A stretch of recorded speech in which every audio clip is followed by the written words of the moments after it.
স্বাস্থ্যসাথী প্রকল্পকে বলে বলে গোল দিচ্ছে মোদির ম্যাজিক আয়ুষ্মান ভারত।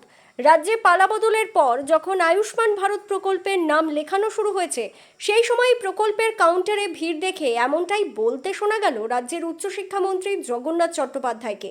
আজ মঙ্গলবার বীরভূমের সিউড়ির বিধায়ক তথা রাজ্যের উচ্চশিক্ষা ও কারিগরি দপ্তরের মন্ত্রী জগন্নাথ চট্টোপাধ্যায় দুবরাজপুর বিধানসভার বিভিন্ন এলাকায় জনকল্যাণ শিবির পরিদর্শনে যান।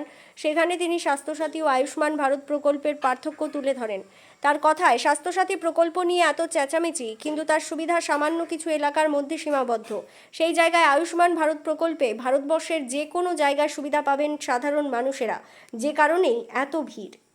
আরে মোদি ম্যাজিক 15 বছরে বাঙালিকে বঞ্চিত করে রেখেছে।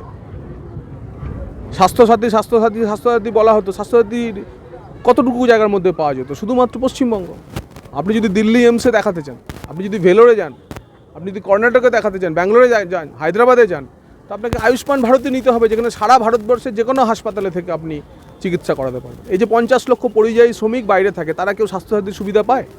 তো চেন্নাই অসুস্থ হলে পরে তার স্বাস্থ্যসাথী কার্ড যদি থাকে, তাহলে ওখানে চিকিৎসা করাতে পারবেন না বিনা পয়সায়। আজকে আয়ুষ্মান কার্ড হয়ে গেলে যে প্রবাসী বাঙালিরাও আছে, এই বেঙ্গলি ডায়াসপোরা বাংলার মধ্যে জুড়ে আছে, তার সংখ্যা প্রায় 1 কোটি, তারাও হচ্ছে এর সুবিধা পাবে। তার ফলে এটা মোদি ম্যাজিক, এবং সেই কারণেই সবচেয়ে বেশি ভিড়। উজালার কাউন্টারে ভিড়, রামজির কাউন্টারে ভিড়, অন্নপূর্ণা যোজনার কাউন্টারে ভিড়।